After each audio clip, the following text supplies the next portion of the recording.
আসসালামু আলাইকুম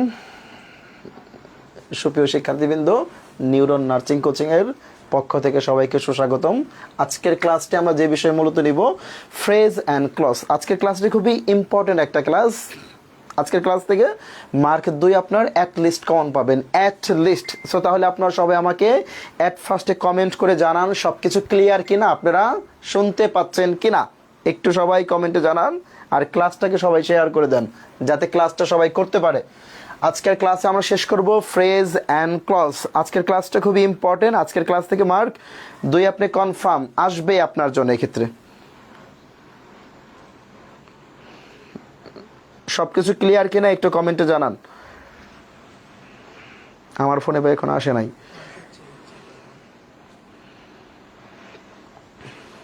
সব কিছু ক্লিয়ার কিনা একটু সবাই কমেন্টে জানান। সবাই ফ্রেন্ডদের একটু মেনশন করেন যাতে সবাই ক্লাসটা করতে পারে। আজকের ক্লাসটা খুবই আমাদের জন্য ইম্পর্টেন্ট ক্লাস। আজকের টপিকটা একটু হার্ড, কিন্তু সেই হার্ড টপিকটাকে আমি অনেকটা সহজভাবে শেষ করে দিব। ফ্রেজ অ্যান্ড ক্লজ, সব কিছু ক্লিয়ার কিনা, সব কিছু আপনারা শুনতে পাচ্ছেন কিনা একটু সবাই কমেন্টে জানান।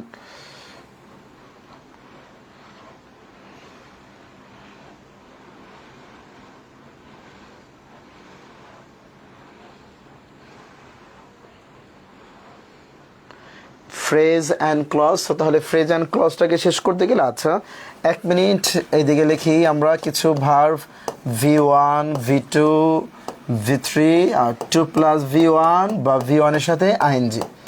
আজকের ক্লাস থেকে আপনারা মূলত যে অনেক কিছুই শিখতে পারবেন। আজকের ক্লাস থেকে মার্ক 2 আপনাদের জন্য কনফার্ম আসবেই। সো তাহলে আজকের ক্লাসটাকে সবাই ফ্রেন্ডদের একটু মেনশন করে দেন যাতে সবাই ক্লাসটা করতে পারে।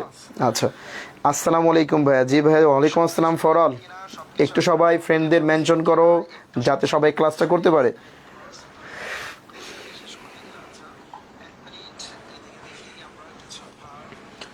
ফ্রেজ অ্যান্ড ক্লজটাকে শেষ করতে গেলে আপনাকে অ্যাট ফার্স্টে একটু শিখতে হবে কোনটা ফাইনাইট ভার্ব আর নন ফাইনাইট ভার্ব।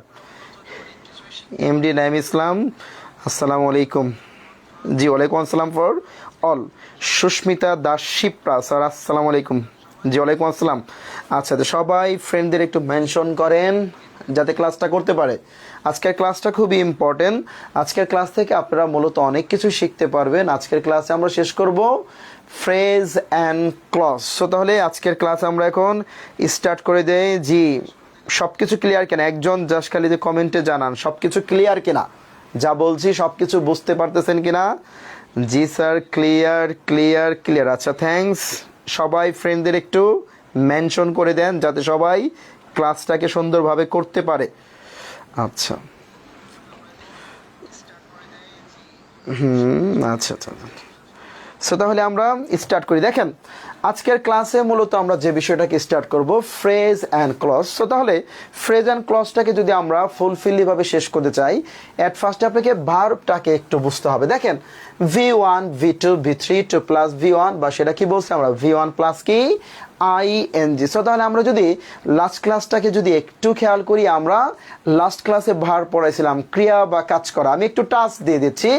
ভার্ব মানে ক্রিয়া বা কাজ করা, সেটাকে মূলত দুই ভাগে ভাগ করা যায়। একটা হলো ফাইনাইট ভার্ব, যেটা হলো নন ফাইনাইট ভার্ব। একটু সহজ কথায় যদি আমরা বলি, যে ভার্ব ছাড়া সেন্টেন্স হতে পারে না সেটাই কি মূলত ফাইনাইট ভার্ব, আর যে ভার্ব ছাড়াও সেন্টেন্স হতে পারে সেটা কি নন ফাইনাইট ভার্ব। আর একটু সহজ কথায় যদি বলি, V1 V2 V3 2 plus V1, বা সেটা V1 প্লাস কি আইএনজি। সো তাহলে আমরা যদি বলি ডু শব্দটা মূলত আমাদের জন্য একটা V1, ডিড শব্দটা কি আমাদের জন্য V2, ডান শব্দটা আমাদের জন্য V3, টু ডোটা কি আমাদের জন্য 2 প্লাস V1, আর আপনি যদি বলেন ডুইং সেটা হলো V1 এর সাথে আইএনজি। আপনাকে সবসময় মনে রাখবেন, একটু সবাই ক্লিয়ার কথায় বুঝেন, V1 আর V2 এই দুটা ভার্বকেই মূলত বলে ফাইনাইট ভার্ব। আপনি একটু বুঝেন, V1 আর V2 এই দুটা ভার্বকেই মূলত বলে ফাইনাইট ভার্ব। আর V1 V2 বাদে এই পৃথিবীতে যত ভার্ব আছে তার সবগুলোকে কি বলে নন ফাইনাইট ভার্ব, যার মানে যে ভার্ব ছাড়াও সেন্টেন্স হতে পারে।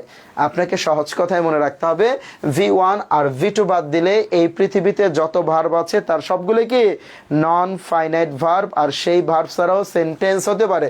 সো তাহলে V3 বা 2 প্লাস V1, বা সেটা V1 প্লাস কি আইএনজি এই সবগুলো কি নন ফাইনাইট ভার্ব। এইটুকু সবার ক্লিয়ার কিনা? এইটুকু আবার দৃষ্টিতে সবাই বুঝতে পারছেন কিনা? আবার যদি এক সেকেন্ড যদি একটু আপনাকে বোঝাই, V1 আর V2, সো তাহলে সে দুইটা ভার্বকে কি বলে? ফাইনাইট ভার্ব বলে। এই দুইটা ভার্ব বাদে আর যত ভার্ব আছে, V3 হতে পারে 2 + V1 বা সেটা V1 প্লাস কি আইএনজি, এই সবগুলো কি আমাদের জন্য নন ফাইনাইট ভার্ব। আচ্ছা, সবাই ফ্রেন্ডদের একটু মেনশন করে দেন যাতে ক্লাসটা করতে পারে। এইটুকু সবার ক্লিয়ার কিনা? এইটুকু সবাই বুঝতে পারছেন কিনা? আচ্ছা, জি স্যার, ক্লিয়ার ক্লিয়ার ক্লিয়ার। আচ্ছা, গুড গুড গুড গুড। আচ্ছা, সো তাহলে আমরা অ্যাট ফার্স্টে একটু যদি 1 মিনিট একটু খেয়াল করি, ফ্রেজ আর ক্লজ মানে মূলত কি? দেখেন, ফ্রেজ মানে শব্দগুচ্ছ আর ক্লজ মানে বাক্যাংশ। আমরা যদি একটু সহজ কথায় বলি, আমরা এই পাশে লিখব ফ্রেজ আর ওই পাশে লিখবো আমরা ক্লজ লিখবো, এই পাশে লিখবো আমরা ক্লজ। আমরা যদি একটু সহজ কথায় যদি বলি ফ্রেজ অ্যান্ড ক্লজ, একটু সহজ কথায় যদি আমরা বলি, ফ্রেজ মানে শব্দগুচ্ছ, ফ্রেজ মানে কি আমাদের শব্দগুচ্ছ, আর ক্লজ মানে আমাদের বাক্যাংশ। এই ক্লজ মানে কি আমাদের বাক্যাংশ, আর ফ্রেজ মানে কি আমাদের শব্দগুচ্ছ বলতে পারি। দেখেন, আপনি যদি বলেন ফ্রেজ, তো তার মানে ফ্রেজে কখনোই ফাইনাইট ভার্ব থাকবে না। আপনি ফ্রেজ যদি বলেন, সো তাহলে ফ্রেজে কখনোই ফাইনাইট ভার্ব থাকবে না। সো তাহলে আমরা ফাইনাইট ভার্বকে সংক্ষেপে কি বলতে পারি? এফবি বলতে পারি। তার মানে ফ্রেজে কি থাকবে না? ফাইনাইট ভার্ব থাকবে না। তার মানে ফাইনাইট ভার্ব কোনটা? V1 আর V2 কে কি বলে? ফাইনাইট ভার্ব বলে। আপনাকে সহজ কথায় মনে রাখতে হবে, ফ্রেজে ফাইনাইট ভার্ব থাকবে না, কিন্তু নন ফাইনাইট ভার্ব থাকতে পারে, কিন্তু নন ফাইনাইট ভার্ব থাকতে পারে, নন ফাইনাইট ভার্ব থাকতে পারে। তার মানে ফ্রেজে নন ফাইনাইট ভার্ব থাকতে পারে, ফ্রেজে নন ফাইনাইট ভার্ব থাকতে পারে। কিন্তু আপনি যদি আবার ক্লজ যদি কেউ বলেন, সো তার মানে যে ক্লজে অবশ্যই ফাইনাইট ভার্ব থাকতে হবে। আপনাকে মনে রাখতে হবে, ক্লজ হতে হলে সো তাহলে সেটাকে সবসময় কি থাকতে হবে? ফাইনাইট ভার্ব থাকতে হবে। আর কোন ভার্বটা ফাইনাইট ভার্ব? V1 বা সেটাকে কি বলতে পারি? V2 বলতে পারি। তার মানে ক্লজে ফাইনাইট ভার্ব থাকতে হবে, তার মানে ক্লজে ফাইনাইট ভার্ব থাকতে হবে, ক্লজে ফাইনাইট ভার্ব থাকতে হবে। এইটুকু সবার ক্লিয়ার কিনা? সো তার মানে ক্লজে ফাইনাইট ভার্ব থাকতে হবে। আচ্ছা, সো তার মানে আমরা এই প্রশ্নটুকুকে যদি একটু সহজ কথায় বুঝি, ফ্রেজ মানে বললাম আমরা শব্দগুচ্ছ, তার মানে ফ্রেজে কখনোই ফাইনাইট ভার্ব থাকবে না, কিন্তু নন ফাইনাইট ভার্ব থাকতে পারে। কিন্তু ক্লজ হতে গেলে, সো তাহলে নাকি ক্লজ হতে গেলে সেখানে কি থাকতে হবে? যে ফাইনাইট ভার্ব মাস্ট থাকতে হবে। আপনাকে মনে রাখতে হবে, ফাইনাইট ভার্ব ছাড়া কোনো ক্লজ হতে পারে না। এরপরে যদি আমরা এই প্রশ্নটাকে বুঝি, এইটা কি একটা ফ্রেজ নাকি ক্লজ? একটু সবাই বলেন তো দেখি। To solve all problems, to solve all problems is not an easy task. সকল সমস্যার সমাধান করা যা কোনো সহজসাধ্য কাজ নয়। দেখেন, এই অংশটুকুর নিচে দাগ দেওয়া থাকতে পারে, এই অংশটুকু কি ক্লজ নাকি ফ্রেজ? এই অংশটুকু কি ক্লজ নাকি ফ্রেজ? এইটা দেখি কার হয়।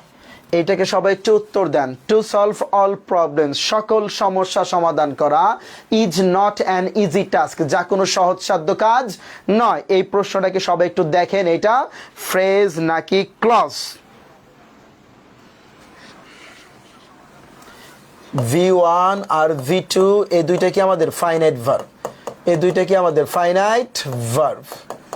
আর যদি আমরা যদি বলি 2 + V1, আমরা যদি বলি 2 + V1 বা সেটা V1 + ING বা সেটা V3, এই শব্দগুলো নন ফাইনাইট ভার্ব, নন ফাইনাইট ভার্ব। আচ্ছা, ক্লজ ক্লজ ক্লজ না, সো তার মানে এটা তো আপনাদের উত্তরটা আমি নিতে পারলাম না। আপনারা একটু আগে বুঝেন, to solve all problems is not an easy task, যে আপনাদের আমি সহজ কথায় বলছি, ক্লজ হতে গেলে সেখানে কি থাকতে হবে? ফাইনাইট ভার্ব থাকতে হবে। কোনটা কোনটা ফাইনাইট ভার্ব? V1 আর V2 এই দুটোকে কি বলে? ফাইনাইট ভার্ব বলে। এই দুইটা ভার্ব বাদে আর যত ভার্ব আছে সবগুলো কি নন ফাইনাইট ভার্ব। তার মানে আপনি যদি বলেন 2 + V1, আপনি যদি কি বলেন 2 + V1, আপনি যদি বলেন V1 এর সাথে ING বা আপনি যদি বলেন V3, এই শব্দগুলো কি ভার্ব? নন ফাইনাইট ভার্ব। এই শব্দগুলো কি ভার্ব? নন ফাইনাইট ভার্ব। তাহলে এই প্রশ্নটা কি বলছে?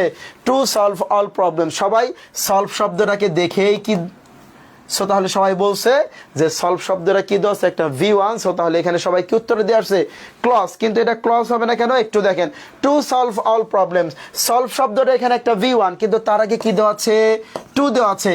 লাস্ট ক্লাসে পড়েছিলাম 2 + V1 কে কি বলে, ইনফিনিটিভ বলে। আর 2 + V1 শব্দটা কি ভার্ব, নন ফাইনাইট ভার্ব। তার মানে ফ্রেজে কি থাকতে পারে, নন ফাইনাইট ভার্ব থাকে। তাহলে এখানে টু সলভ শব্দটা মূলত কি দেওয়া আছে, নন ফাইনাইট ভার্ব। সো তার মানে ফ্রেজে নন ফাইনাইট ভার্ব থাকতে পারে। সো তাহলে এটা কি উত্তরটা হয়ে যাবে, ফ্রেজ হয়ে যাবে। এইটুকু সবাই বুঝতে পারছেন কিনা, ক্লিয়ার কিনা একটু কমেন্টে জানান। আমার কমেন্ট কি যায় না, হ্যাঁ যে আসে আসে আসে।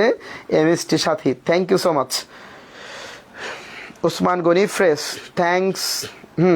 এটা ফ্রেজ হয়ে যাবে। আবার যদি আমরা এই প্রশ্নটাকে যদি একটু খেয়াল করি, সবে একটু দেখেন, আমরা যদি আপনাকে বলতাম reading books is my passion, দেখেন আপনাকে যদি আমরা বলতাম রিডিং বুকস, বই পড়া, reading books is my passion, বই পড়া আমার ইচ্ছা বা আগ্রহ। যদি আমরা এই প্রশ্নটাকে সলভ করি, এইটুকু নিচে যদি দাগ দেওয়া থাকে রিডিং বুকস, যেটা কি ফ্রেজ নাকি ক্লজ, একটু সবাই এইটাকে জানান, এটা কি ফ্রেজ নাকি ক্লজ, একটু কমেন্টে জানান। Reading books is my passion, এটা কি ফ্রেজ নাকি ক্লজ, এটাকে সবাই একটু জানান তো দেখি। এইটা কি ফ্রেজ নাকি এটা ক্লজ, একটু সবাই জানান। Reading books is my passion, বই পড়া আমার ইচ্ছা বা আগ্রহ, এটাকে সবাই একটু কমেন্টে জানান। আমি তো ফ্রেজ বললাম যে শুরুতে, আচ্ছা ফ্রেজ ফ্রেজ ফ্রেজ। জি, আপনি যদি একটু দেখেন কি বলছে এই কোশ্চেনটার মধ্যে, reading books is my passion, কি বলছে এখানে, রিডিং বুকস, রিড শব্দটা একটা V1, তার সাথে কি হচ্ছে ING, 2 + V1, বা সেটা ভার্বের V1 এর সাথে ING, বা সেটা V3। এই শব্দগুলো কি মূলত নন ফাইনাইট ভার্ব। সো তাহলে এই শব্দগুলো যদি থাকে, নন ফাইনাইট ভার্ব থাকলে সেটা কি আমাদের জন্য ফ্রেজ। এই জন্য এটা কি উত্তরটা হয়ে যাবে, ফ্রেজ ফ্রেজ ফ্রেজ। আচ্ছা, থ্যাংক ইউ সবাইকে। আচ্ছা দেন যদি আমরা এই প্রশ্নটাকে বলতাম, আচ্ছা এই প্রশ্নটাকে যদি আমরা একটু বলতাম, আচ্ছা আই স আ কস্টলি কার, আমি একটা ব্যয়বহুল গাড়ি লক্ষ্য করেছিলাম। দেখেন I saw a costly car, I saw a costly car. যদি এই প্রশ্নটাও এখানে কি বলে, ফ্রেজ বলে, বা যদি এখানে ক্লজ বলে, এই ক্ষেত্রে কি উত্তরটা হবে, এইটুকুর নিচে শুধুমাত্র দাগ, I saw A costly car. Sir বোর্ডটা একটু বড় করেন। আচ্ছা ওকে, কোনো সমস্যা নেই। দেখেন এইবার একটু সবাই, এইবার তো একটু ক্লিয়ার হওয়ার কথা। দেখেন I saw a costly car. So তাহলে এখানে আই স শব্দটুকুর নিচে এখানে আন্ডারলাইন দাও, এটা আসলে এখানে ফ্রেজ নাকি ক্লজ, একটু সবাই জানান। ক্লজ, আচ্ছা good good good good good. আচ্ছা ক্লজ, এই যে দেখেন I saw a costly car, see saw seen, এই স শব্দটা মূলত এখানে কি দেওয়া আছে, V2। তার মানে আমরা ফার্স্টে বলছি V1 আর V2টাই কি আমাদের জন্য ফাইনাইট ভার্ব। সো তার মানে এখানে স শব্দটা যেহেতু একটা ফাইনাইট ভার্ব, ক্লজে অবশ্যই কি থাকতে হবে, ফাইনাইট ভার্ব থাকতে হবে। সো তাহলে এইটুকু একটা কিসে দেওয়া আছে, ক্লজ দেওয়া আছে। এইটুকু আপনারা সবাই ক্লিয়ার কিনা? দেন যে এখন আমরা ফ্রেজটাকে সম্পূর্ণভাবে শেষ করে দিব। এই ফ্রেজটাকে মূলত 8 ভাগে ভাগ করা যায়, তার সব কিছু আপনাদের আমি ক্লিয়ার করে দিব। এইটুকু সবার শেষ কিনা? আচ্ছা, এইটুকু সবার ক্লিয়ার কিনা, এইটুকু আপনারা বুঝতে পারছেন কিনা, একটু সবাই জানান।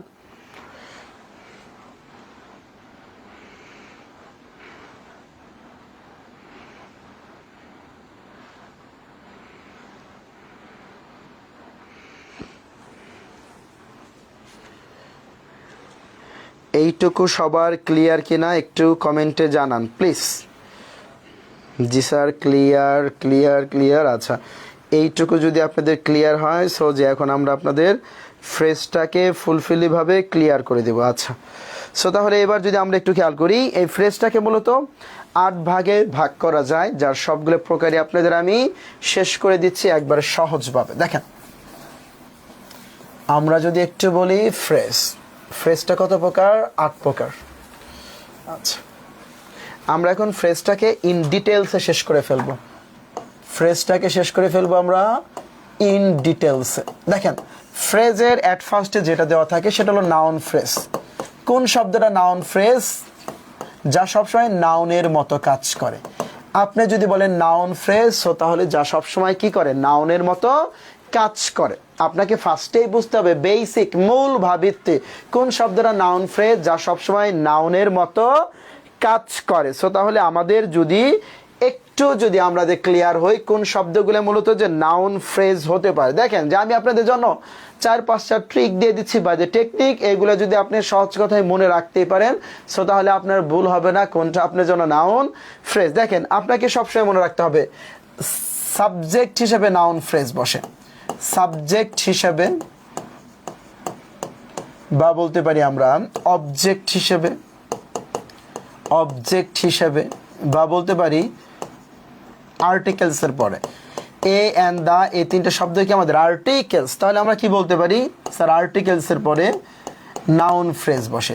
বা বলতে পারি আমরা ডিটারমাইনার্স এরপরে নাউন ফ্রেজ বসে। দেখেন এইটাকে আপনাদের জন্য একটু নিউ মনে হতে পারে কোন শব্দটা মূলত ডিটারমাইনার্স। দেখেন যা আমি ফার্স্ট ক্লাসে পড়াইছিলাম কোন শব্দগুলো ডিটারমাইনার্স। তাহলে আপনি যদি বলেন ডিটারমাইনার্স, যার কি বাংলাটা সংখ্যাবাচক, আমরা সহজ কথায় বলতে পারি এই পৃথিবীতে যত সংখ্যাবাচক শব্দ আছে তার সবগুলোই ডিটারমাইনার্স। যেমন সাম যদি কেউ বলে, সাম মানে কি বোঝায়? কিছু। ফিউ মানে কি বোঝায়? কিছু। সাম বা ফিউ বা অল বা নো বা ইচ বা সেটা এভরি বা ম্যানি বা অ্যানি বা 1 2 3 4, সহজ কথায় কি এই পৃথিবীতে যত সংখ্যাবাচক শব্দ আছে তার সবগুলোই কি ডিটারমাইনার্স। আপনাকে মনে রাখতে হবে ডিটারমাইনার্সের পরে, তার মানে ডিটারমাইনার্সের পরে বা মনে রাখতে হবে প্রেপোজিশনের পরে এই 5টার পরে যে ফ্রেজটা বসবে সেটাই কি আমাদের জন্য নাউন ফ্রেজ। এই 5টার পরে যে ফ্রেজটা বসবে সেটাই কি আমাদের জন্য নাউন ফ্রেজ। এই 5টা ক্ষেত্রে মূলত আমাদের কি বসে? নাউন ফ্রেজ বসে। আমরা যদি একটু সহজ কথাই বলি, আপনাকে যদি আমরা ক্লিয়ার করে যদি একটু বুঝাইয়া দেই, মনে করেন একটু খেয়াল করেন। আচ্ছা স্যার একটু লিখে দেন স্যার, যে শুনেছিলাম যে নার্সিং ইংরেজি গ্রামার নাই, কিন্তু এখন অ্যাডমিনে গ্রামার কিনলাই আছে, সব সময় আছে, মনে করেন সব ক্ষেত্রে আছে ইংলিশ। স্যার এইটা একটু লিখে দেন। কোনটা স্যার? আমাদেরকে এক্সাম রেডি জানুয়ারি 23 তারিখ হবে। জি জি জি জি, ডেট এটা মোটামুটি আপনি কনফার্ম বলতে পারেন, এটা আপনার জন্য কনফার্ম ডেট বলতে পারেন। বুঝতে পারছেন তো? Be careful. আচ্ছা তাহলে আমরা সবাই অ্যাট ফার্স্টে দেখি কোন কোন ক্ষেত্রে মূলত আমাদের জন্য নাউন ফ্রেজ হতে পারে। এই 5টা ক্ষেত্র আপনাকে মনে রাখতেই হবে। এই 5টা ক্ষেত্রে সবসময় নাউন ফ্রেজ বসে, নয় সাবজেক্ট হিসেবে বা সেটা অবজেক্ট হিসেবে বা সেটা আর্টিকেলসের পরে বা ডিটারমাইনার্সের পরে বা প্রেপোজিশন এরপরে সবসময় নাউন ফ্রেজ বসে। এই 5টা ক্ষেত্রেই কি বসে? নাউন ফ্রেজ বসে। এরপরে নাম্বার 2 বলতে পারি আমরা অ্যাডজেক্টিভ ফ্রেজ। দেখেন এরপরে নাম্বার 2 বলতে পারি আমরা অ্যাডজেক্টিভ ফ্রেজ বলতে পারি, যা সবসময় অ্যাডজেক্টিভের মতো কাজ করে। তার মানে কোন শব্দের অ্যাডজেক্টিভ ফ্রেজ যা সবসময় অ্যাডজেক্টিভের মতো কাজ করে। আচ্ছা আপনাকে যদি আমি একটু সহজ কথায় যদি বোঝাই, যে দেখেন আমরা কিন্তু ফার্স্ট ক্লাসে আপনাকে একটা রুলস বলছিলাম, 2 চোখে মূলত আমরা যা দেখতে পাই তার সব কিছুই কি আমাদের জন্য নাউন। আমরা মূলত বলছিলাম 2 চোখে আমরা মূলত যা দেখতে পাই তার সব কিছু নাউন। অ্যাট ফার্স্টে আপনাকে দেখতে হবে যে একটা কোশ্চেন এর মধ্যে আসলে নাউন দেওয়া আছে কিনা। যদি প্রশ্নের মধ্যে নাউন দেওয়া থাকে, আপনি একটু বুঝেন, তার মানে যদি প্রশ্নের মধ্যে নাউন দেওয়া থাকে এরপরে যে একটা ফ্রেজ হবে সেটাই কি অ্যাডজেক্টিভ ফ্রেজ। এরপরে যে একটা ফ্রেজ হবে সেটাই কি আমাদের অ্যাডজেক্টিভ ফ্রেজ বলতে পারি। আর নাম্বার 3টাকে সবাই একটু আমরা বুঝি। আচ্ছা অ্যাডভার্ব ফ্রেজ যদি কেউ বলে, অ্যাডভার্ব ফ্রেজ যদি কেউ বলে, আপনাকে একটু সহজ কথায় মনে রাখবেন ভার্ব প্লাস যে ফ্রেজ বসে সেটা অ্যাডভার্ব ফ্রেজ। ভার্ব প্লাস যে ফ্রেজ বসে সেটাই কি আমার জন্য অ্যাডভার্ব ফ্রেজ বলতে পারি। তাহলে ভার্ব প্লাস যে ফ্রেজটা বসে সেটাই কি আমাদের অ্যাডভার্ব ফ্রেজ। আমরা বলতে পারি ভার্ব প্লাস যে ফ্রেজটা বসে সেটাই কি আমাদের অ্যাডভার্ব ফ্রেজ। এইটুকু আগে সবাই স্ক্রিনশট নিয়ে নেন, দেন একেবারে আমি আপনাকে ক্লিয়ারভাবে এক্সাম্পল দিয়ে বুঝিয়ে দিচ্ছি। এইটুকু সবাই একটু আগে স্ক্রিনশট নিয়ে নেন। স্যার শুনেছিলাম যে নার্সিং ইংরেজি গ্রামার নেই। আচ্ছা আছে আছে আছে স্যার, যে হঠাৎ করে এত জায়গায় দিল কেন? ওই যে যেহেতু সামনে ইলেকশন, সো তার মানে একটাই রিজন। ওকে স্যার এইটা একটু লিখে দেন। আচ্ছা আর কি লিখে দিচ্ছি, এইটুকু সবাই একটু স্ক্রিনশট নেন, দেন একবার আমি আপনাদের বুঝাইয়া দিচ্ছি মনে করেন সহজভাবে।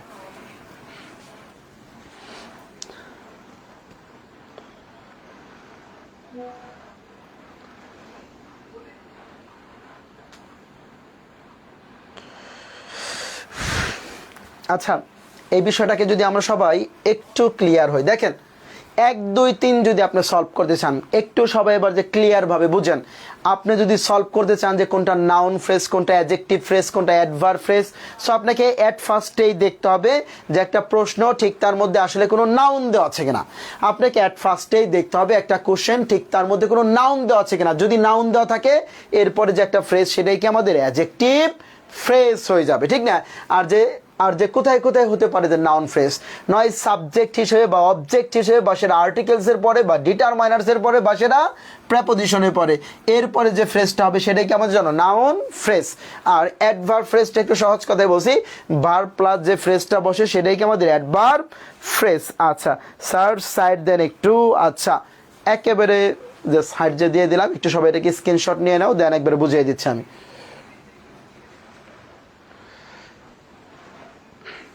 আচ্ছা, আমরা এখন সবাই এই প্রশ্নগুলোকে একটু ক্লিয়ার হই। আচ্ছা দেখেন, এই প্রশ্নগুলোকে এখন যে আমরা সবাই একটু বুঝি।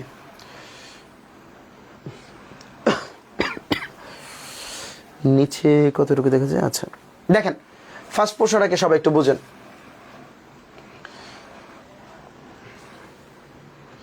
আমরা যদি একটু খেয়াল করি, আপনাকে কেউ যদি বলে হি is a man of letters, দেখেন আপনি একটু আগে বুঝেন, হি is a man of letter. যদি ম্যান অফ লেটার্স এই সম্পূর্ণ অংশটুকুর নিচে কি দেওয়া থাকে? দাগ দেওয়া থাকে, হি is a man of letters. আবার যদি আপনাকে বলতো হি is a man of letters, এইবার যদি অফ লেটার্সের নিচে দাগ দেওয়া থাকে, দেখেন একই ধরনের প্রশ্ন বাট এখানে ভিন্ন ভিন্ন উত্তর হয়ে যাবে। আচ্ছা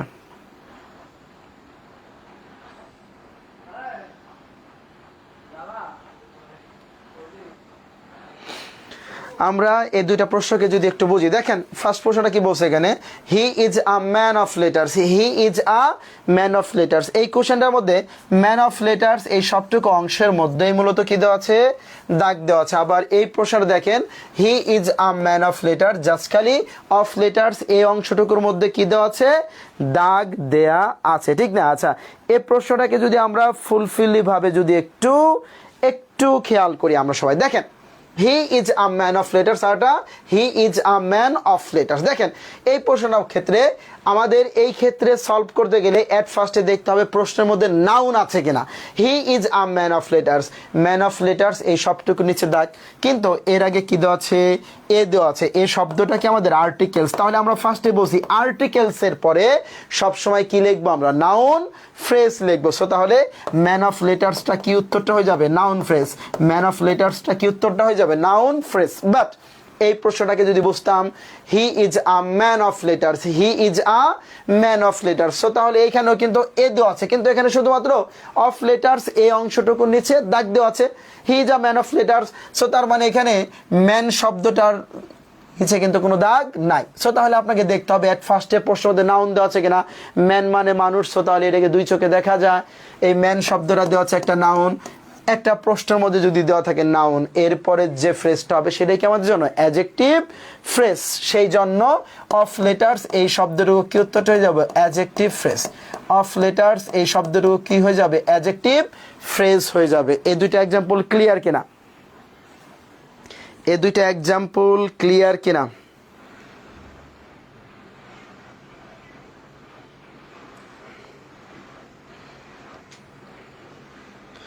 আসসালামু আলাইকুম স্যার, কেমন আছেন? জি এই তো ভালো, আপনারা কেমন আছেন? আচ্ছা, এই প্রশ্নটা সবার ক্লিয়ার কিনা?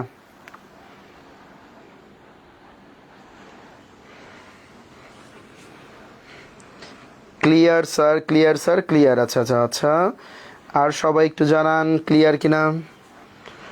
জি স্যার ক্লিয়ার। আচ্ছা, আমরা এরপরে এই এক্সাম্পলগুলোকে একটু দেখি। আচ্ছা দেখেন, আমরা যদি একটু সহজ কথায় যদি বুঝতাম,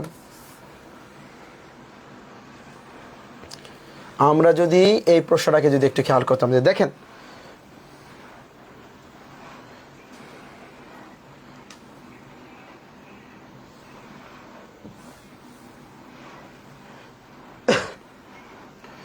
আচ্ছা, এই প্রশ্নটাকে যদি আমরা সবাই একটু আর কি খেয়াল রাখতাম, জুমটাকে একটু ছোট করে উপরে দিকে ওঠে। আচ্ছা, এই প্রশ্নগুলোকে যদি আমরা সবাই একটু বুঝতাম, যে আমরা যদি বলতাম two win a prize, two win a prize is my ambition, two win a prize is my ambition. আচ্ছা, যদি আপনাকে এখানে টু উইন আ প্রাইজ এই অংশটুকু নিচে দাগ দেওয়া থাকতো, এটা কোন ফ্রেজ? আর যদি আপনাকে বলতো the girl in this room, বা the girl with long hair, লম্বা চুলের মেয়েটি, ইজ মাই কাজিন, যে আমার চাচাতো বোন। আচ্ছা, সো তাহলে এখানে উইথ লং হেয়ার এই প্রশ্নটার মধ্যে যদি আপনাকে দাগ দেওয়া থাকতো, একটু সবাই এটাকে দেখেন, আমরা যদি ফার্স্ট প্রশ্নটাকে যদি আমরা সবাই একটু বুঝি। আচ্ছা স্যার আর একটু বুঝাই দেন। আচ্ছা, এই প্রশ্নটাকে দেখেন, to win a prize is my ambition, আর কি বলছে? The girl with long hair is my cousin. দেখেন, আপনি এই তিনটা ফ্রেজকে যদি একসাথে সলভ করতে চান, যে কোনটা নাউন ফ্রেজ, কোনটা অ্যাডজেক্টিভ ফ্রেজ, বা কোনটা অ্যাডভার্ব ফ্রেজ, সো আপনাকে অ্যাট ফার্স্টেই খেয়াল রাখতে হবে যে একটা প্রশ্ন এর মধ্যে আসলে নাউন দেওয়া আছে কিনা। আপনাকে অ্যাট ফার্স্টেই দেখতে হবে যে একটা প্রশ্ন ঠিক তার মধ্যে আসলে নাউন দেওয়া আছে কিনা। সো তাহলে এখানে কি বলছে? Two win a prize, same কি বলছে এখানে? টু উইন আ প্রাইজ, এই অংশটুকুর মধ্যে কিন্তু কোনো নাউন নাই, অ্যাট ফার্স্টে কিন্তু এখানে কোনো নাউন নাই। আপনি দেখেন, টু উইন আ প্রাইজ এই অংশটুকুর মধ্যে কিন্তু কোনো নাউন নাই। সো তাহলে ইজ শব্দটা এখানে কি দেওয়া আছে? একটা ভার্ব। ইজ শব্দটা কি দেওয়া আছে? এখানে একটা ভার্ব। আর যা আমরা সবাই জানি, ভার্ব এর পূর্বে সবসময় কি বসে? সাবজেক্ট বসে। তার মানে আমরা সবাই জানি ভার্ব এর পূর্বে সবসময় সাবজেক্ট বসে, আর সাবজেক্ট হিসেবে কি বসে?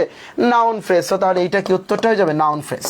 এইটা কি উত্তরটা হয়ে যাবে আমাদের জন্য? Noun phrase. আর যদি এই প্রশ্নটাকে বুঝতাম, the girl with long hair, তার মানে লম্বা চুলের মেয়েটি ইজ মাই কাজিন, ঠিক না? আচ্ছা, দ্য গার্ল বলছে, সো তাহলে আপনাকে ফার্স্টেই দেখতে হবে প্রশ্নের মধ্যে মূলত নাউন আছে কিনা। কি আছে কিনা? নাউন আছে কিনা।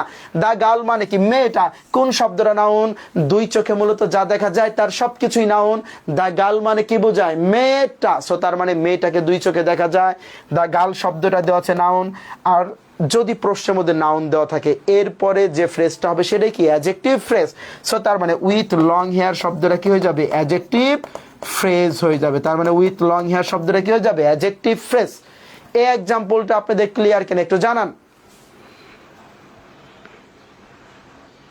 এই এক্সাম্পলটা আপনাদের ক্লিয়ার কিনা একটু কমেন্টে জানান।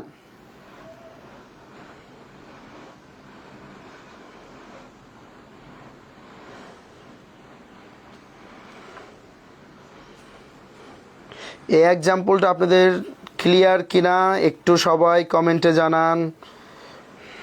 জি, ক্লিয়ার ক্লিয়ার ক্লিয়ার। আচ্ছা, থ্যাংকস সবাইকে।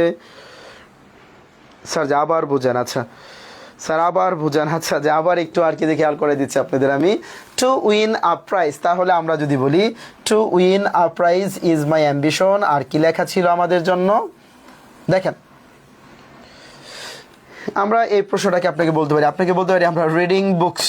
কি বলতে পারি আমরা? Reading books is my ambition বা ইজ মাই প্যাশন। দেখেন, এইখানে যে শব্দটুকু দেওয়া আছে আমাদের রিডিং বুকস, এর নিচে কি দেওয়া থাকতে পারে? আন্ডার লাইন দেওয়া থাকতে পারে। বা যদি আমরা এইটাকেও যদি একটু সবাই বুঝি, বা বলতে পারি আপনাকে,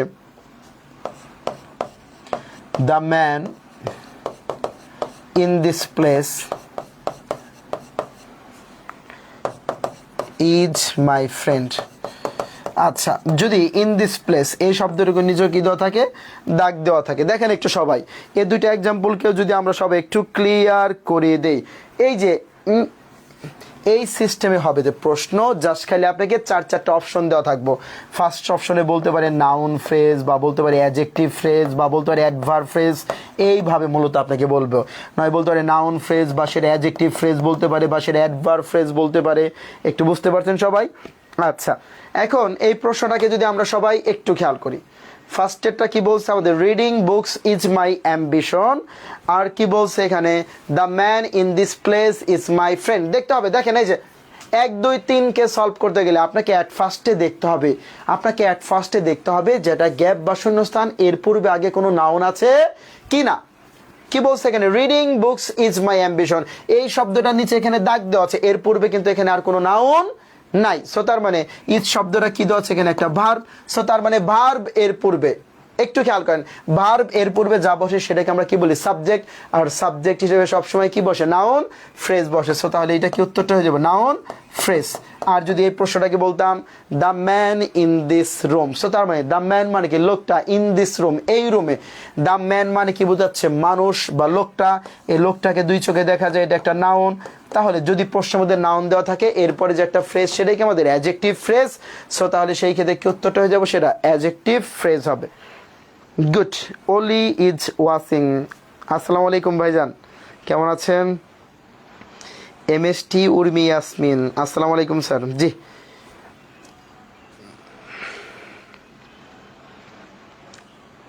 এই এক্সাম্পলগুলো আপনাদের জন্য ক্লিয়ার কিনা একটু সবাই জানান।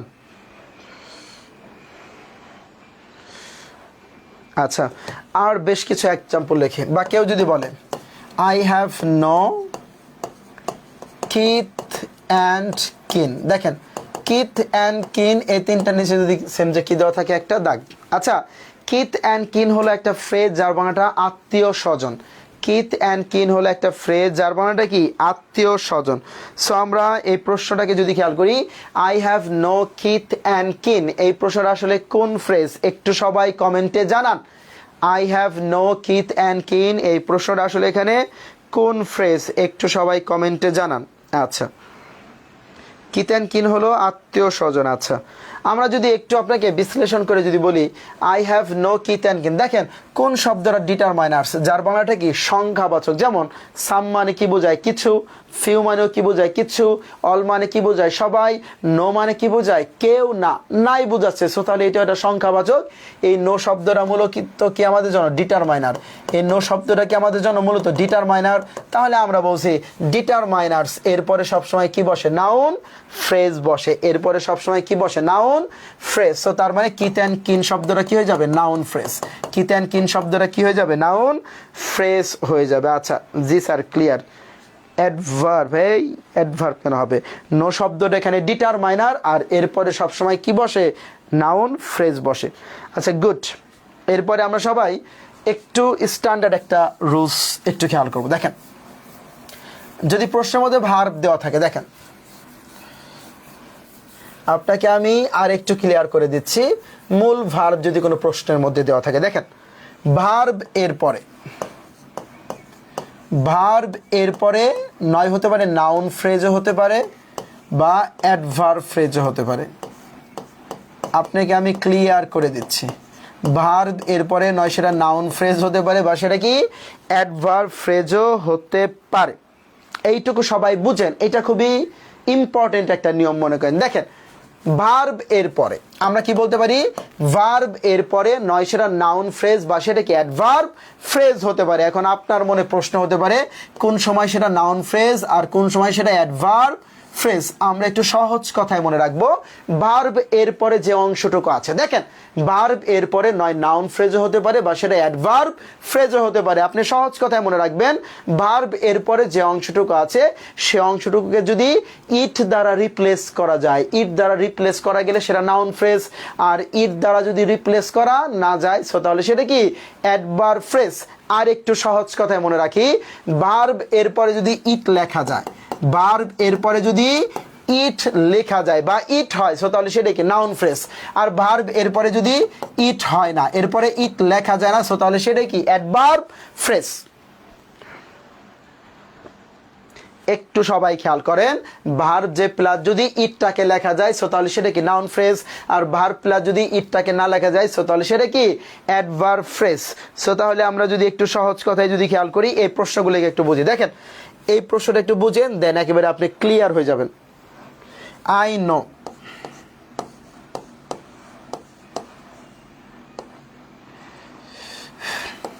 I know his village address.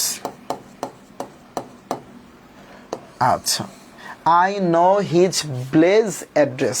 আর যদি আপনাকে বলতো I will go, I will go your home, I will go your home. আচ্ছা দেখেন, এই প্রশ্ন দুইটাকে আমরা সবাই একটু বুঝবো। দেখেন, আপনাকে যদি আমি একটু সহজ কথায় যদি একটু বুঝাই, আপনি যদি একটু খেয়াল করেন, ফার্স্ট প্রশ্নটা কি বলছে, I know his village address, I will go your home. দেখেন, নো শব্দটাও ভার্ব দেওয়া আছে, গো শব্দটাও ভার্ব দেওয়া আছে। নো শব্দটাও ভার্ব, গো শব্দটাও কি একটা ভার্ব। ভার্ব এরপরে নয় সেটা নাউন ফ্রেজ হতে পারে বা সেটা কি অ্যাডভার্ব ফ্রেজ হতে পারে। আপনাকে সহজ কথায় মনে রাখতে হবে, ভার্ব প্লাস যদি ইট লেখা যায় সো তাহলে সেটা নাউন ফ্রেজ, আর ভার্ব প্লাস যদি ইট না লেখা যায় সো তাহলে সেটা কি অ্যাডভার্ব ফ্রেজ। আপনি এবার যে নিজে নিজে চিন্তা করেন, আই নো ইট কিন্তু বলা যায়, আই নো ইট কিন্তু লেখা যায়, আই নো ইট কিন্তু বলা যায়। সো তাহলে এখানে কি হয়, ইট এখানে হচ্ছে, আই নো ইট বলা যায়, আর ইট যদি হয় সো তাহলে এটা কিসে দেওয়া আছে, নাউন ফ্রেজ।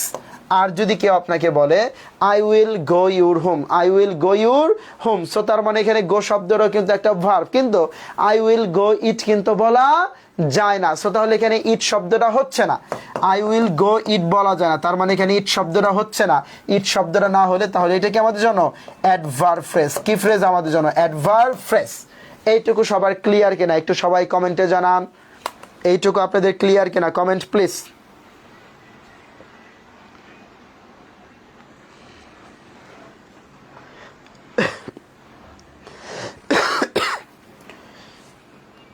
এইটুকু সবার ক্লিয়ার কিনা, comment please. G sir, clear clear. আচ্ছা, থ্যাংক ইউ সবাইকে,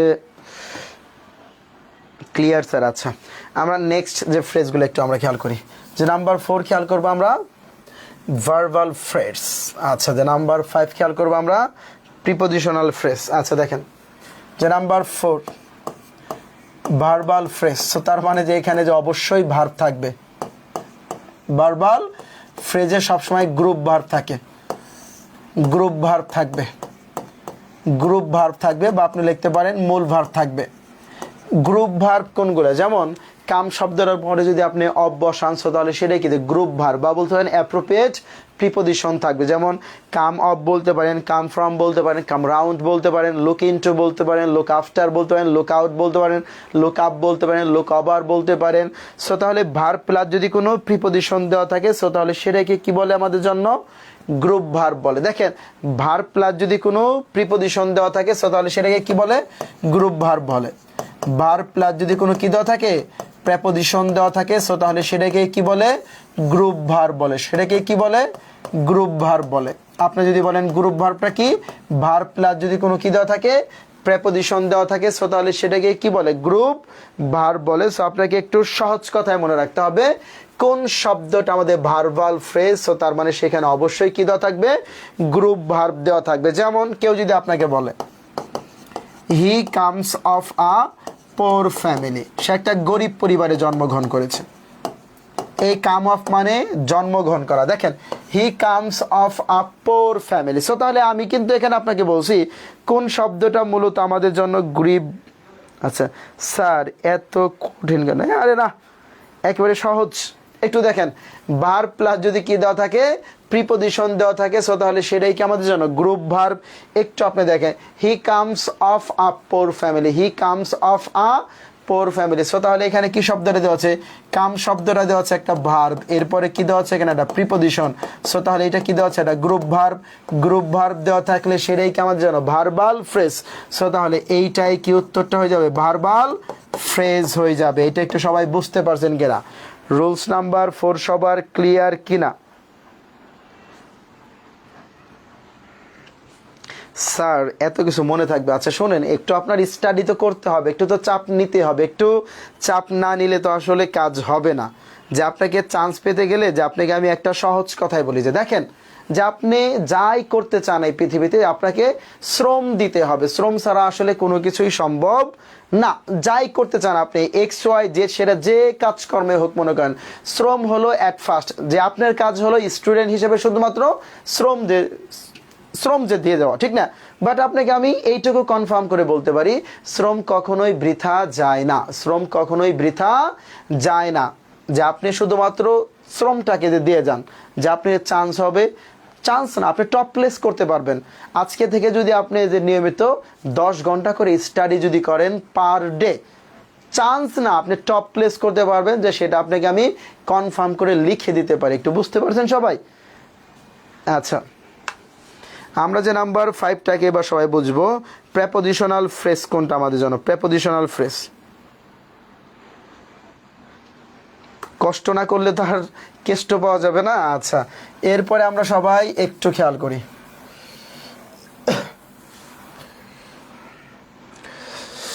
আমরা সবাই খেয়াল করব নাম্বার 6-এ প্রেপোজিশনাল ফ্রেজ, যার শুরুতে এবং শেষে প্রেপোজিশন থাকবে।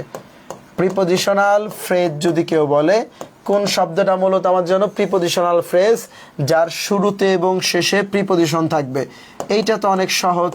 তার মানে শুরুতে এবং শেষে প্রিপোজিশন থাকবে, তার মানে শুরুতে এবং শেষে প্রিপোজিশন থাকবে, প্রিপোজিশন থাকবে। আপনি একটু সহজ কথায় যদি খেয়াল করেন, প্রিপোজিশনাল ফ্রেজ যদি কেউ আপনাকে বলে, সো তাহলে শুরুতে আর শেষে সবসময় কি দেওয়া থাকবো?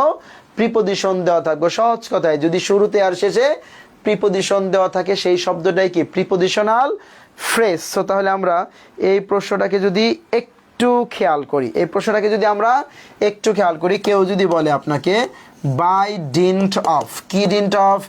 By dint of. দেখেন, বাই শব্দটা একটা প্রিপোজিশন, অফ শব্দটা একটা প্রিপোজিশন। আপনাকে মনে রাখতে হবে শুরুতে এবং শেষে প্রিপোজিশন দেওয়া থাকলে সেটাই কি? প্রিপোজিশনাল ফ্রেজ মনে করেন।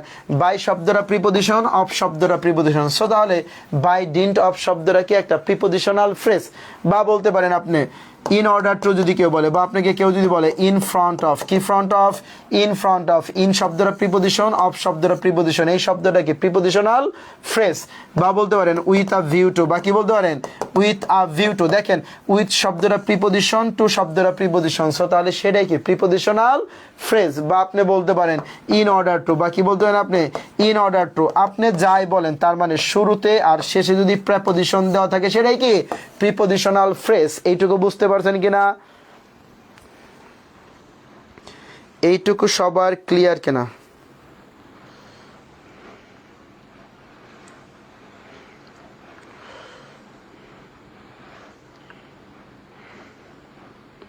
এইটুকু সবার ক্লিয়ার কিনা?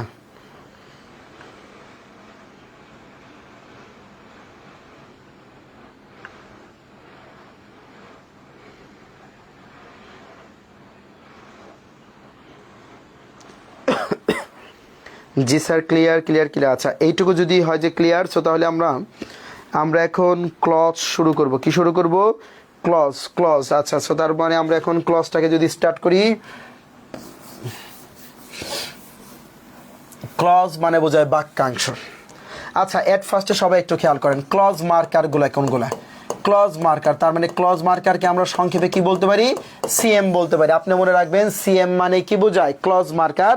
বেশ কিছু কনজাংশনকে কি বলে? ক্লজ মার্কার বলে। যেমন আপনি যদি বলেন এজ, আপনি যদি বলেন সিন্স, আপনি যদি বলেন হোয়েন, আপনি যদি বলেন হোয়েন এভার, আপনি যদি বলেন হু, হোম, হুইচ, হু বা হোম বা হুইচ, বা আপনি যদি বলেন হোয়াট, আপনি যদি বলেন দ্যাট, বা সো দ্যাট, বা বলতে পারেন সো দ্যাট, বা বলতে পারেন in order that, in order that, in order that, বা বলতে পারি আমরা সাথে শুধু দ্যাট বলতে পারি, বা আমরা হোয়াইল বলতে পারি।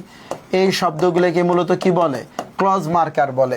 মানে ক্লজ মার্কারকে আমরা সংক্ষেপে সবসময় কি দিয়ে মনে রাখবো? সিএম দিয়ে মনে রাখবো। আমরা সিএম মানে কি বুঝবো? Clause marker. আমরা সিএম মানে কি বুঝবো? Clause marker. সো তার মানে আমরা ক্লজ মার্কারকে সবসময় কি দিয়ে মনে রাখবো? সিএম দিয়ে মনে রাখবো। তার মানে সিএম মানে কি বোঝায়? Clause marker. দেখেন, আমরা অ্যাট ফার্স্টে একটা লিস্ট বললাম যে, সো তার মানে কোন কোন ওয়ার্ডগুলো ক্লজ মার্কার, যেমন অ্যাজ বা সিন্স বা হোয়েন বা হোয়েন এভার, বা হু বা হোম বা হুইচ বা হোয়াট বা দ্যাট বা সো দ্যাট, বা ইন অর্ডার দ্যাট, বা সেটা দ্যাট, বা সেটা হোয়াইল বলতে পারি। এই শব্দগুলোই কি আমাদের জন্য ক্লজ মার্কার।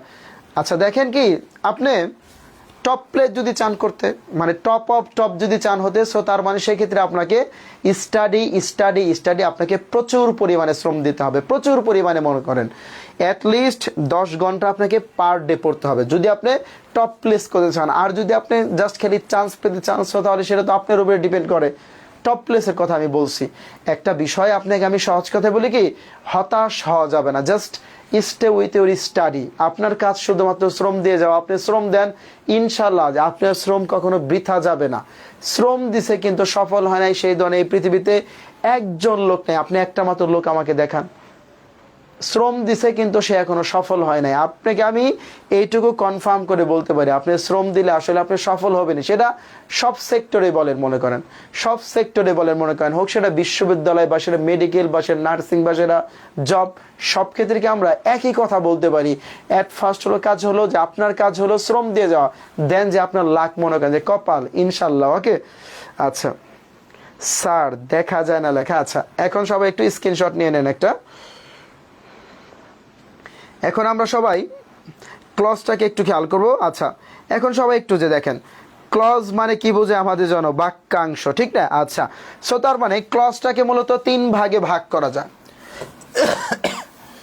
এই ক্লজটাকে মূলত 3 ভাগে ভাগ করা যায়। ক্লজ মানে বোঝে আমাদের বাক্যাংশ। এই ক্লজটাকে কি করা যায়? 3 ভাগে ভাগ করা যায়। দেখেন আমরা ফার্স্টেরটা বলতে পারি ইন্ডিপেন্ডেন্ট ক্লজ। এই ক্লজটার আবার 2টা নাম আছে। ইন্ডিপেন্ডেন্ট ক্লজ বলতে পারেন, বা আপনি ইচ্ছা করলে বলতে পারেন মেইন ক্লজ, বা ইচ্ছা করলে বলতে পারেন স্যার প্রিন্সিপাল ক্লজ। এই ক্লজটার 3টা নাম, নয় বলতে পারেন ইন্ডিপেন্ডেন্ট ক্লজ, বা বলতে পারেন মেইন ক্লজ বলতে পারেন, বা আপনি ইচ্ছা করলে বলতে পারেন প্রিন্সিপাল ক্লজ, একই কথা, প্রিন্সিপাল ক্লজ। আচ্ছা সো তাহলে আমরা এই ক্লজটাকে যদি একটু খেয়াল করি, হোক সেটা মেইন ক্লজ বা সেটা ইন্ডিপেন্ডেন্ট ক্লজ বা সেটা প্রিন্সিপাল ক্লজে কোনো ক্লজ মার্কার থাকবে না, কোনো ক্লজ মার্কার থাকবে না। সো তার মানে কোনো ক্লজ মার্কার থাকবে না, এই ক্ষেত্রে কোনো ক্লজ মার্কার থাকবে না, তার মানে ক্লজ মার্কার নাই। সো তাহলে সেটা কি ইন্ডিপেন্ডেন্ট বা মেইন ক্লজ বা সেটা প্রিন্সিপাল ক্লজ। আচ্ছা এরপরে নাম্বার 2টাকে সবাই একটু খেয়াল করি, নয় বলতে পারি ডিপেন্ডেন্ট ক্লজ, এর ফের আবার একটা নাম আছে সাবঅর্ডিনেট ক্লজ। নয় বলতে পারেন ডিপেন্ডেন্ট ক্লজ বা কি বলতে পারেন সাবঅর্ডিনেট ক্লজ বলতে পারেন। এই ক্লজে আবার সবসময় কি দেওয়া থাকবো? ক্লজ মার্কার থাকবে। এই ক্লজে আবার সবসময় কি দেওয়া থাকবো? ক্লজ মার্কার থাকবে। এই সিএম মানে কি বোঝায়? ক্লজ মার্কার থাকবে। আর আপনি যদি বলেন যে নাম্বার 3তে কোঅর্ডিনেট ক্লজ, কোঅর্ডিনেট ক্লজ যার মাঝখানে সবসময় কি দেওয়া থাকবো? ফ্যান বয়েস। আপনাকে সহজ কথায় মনে রাখতে হবে কোঅর্ডিনেট ক্লজ যার মাঝখানে কি থাকবে? ফ্যান বয়েস থাকবে। সো তাহলে মাঝখানে ফ্যান বয়েস থাকলে সেটাই কি কোঅর্ডিনেট ক্লজ। মাঝখানে কি থাকবে? ফ্যান বয়েস থাকবে, মাঝখানে ফ্যান বয়েস থাকবে, মাঝখানে ফ্যান বয়েস থাকবে। আপনি যদি বলেন ফ্যান বয়েস মানে কি, এফ দিয়ে বলতে পারি আমরা ফর, এ দিয়ে বলতে পারি আমরা অ্যান্ড, এন দিয়ে বলতে পারি আমরা নর, বি দিয়ে বলতে পারি আমরা বাট, ও দিয়ে বলতে পারি আমরা অর, ওয়াই দিয়ে বলতে পারি আমরা ইয়েট, আর এই এস দিয়ে বলতে পারি আমরা সো। এই সবগুলোকে মিক্সড করে আমরা কি বলছি? ফ্যান বয়েস, ফর অ্যান্ড নর বাট অর ইয়েট সো। আমরা সহজ কথায় বলছি ফর অ্যান্ড নর বাট অর ইয়েট সো। এই সবগুলো যদি আপনার মধ্যে দেওয়া থাকে সো তাহলে সেটাই কি আমাদের জন্য কোঅর্ডিনেট ক্লজ, যার মাঝখানে কি ফ্যান বয়েস দেওয়া থাকবে, ফর অ্যান্ড নর বাট অর ইয়েট সো বলতে পারি। আবার যদি আমরা এই বিষয়টাকে যদি একটু খেয়াল করি, হোক সেটা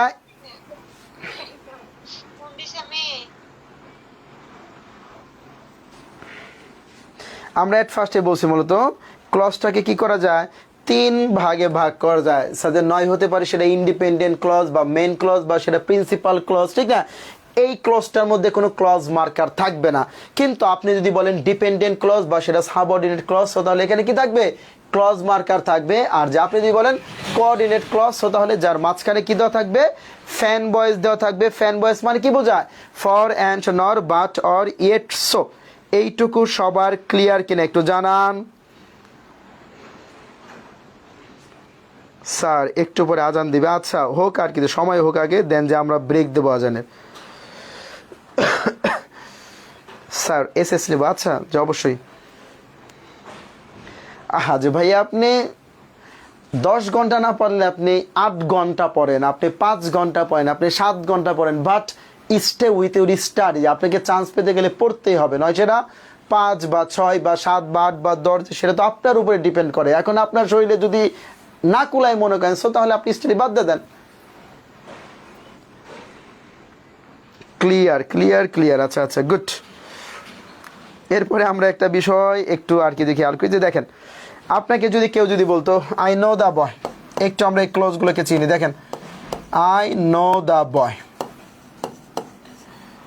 হু উইল কাম, দেখেন তো দেখি এইটুকু কোন clause? I know the boy, এইটুকুর নিচে একটা দাগ দেওয়া আছে, এইটুকু কোন ক্লজ? একটু সবাই উত্তর দেন।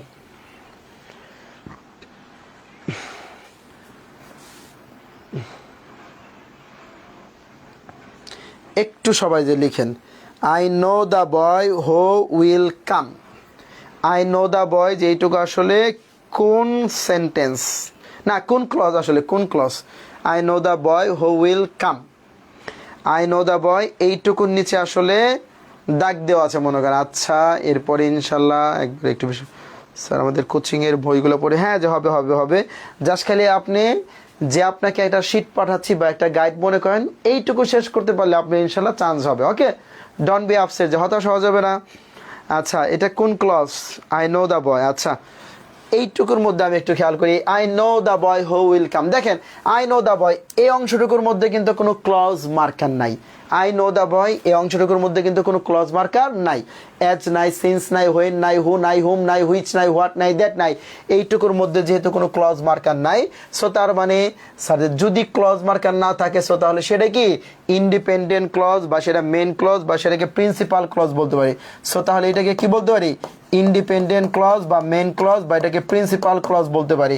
আবার আপনাকে একটু সাথে মনে রাখতে হবে, যদি এই অংশটুকু নিচে দাগ দেওয়া থাকতো হু উইল কাম, কোন ক্লজ এটা?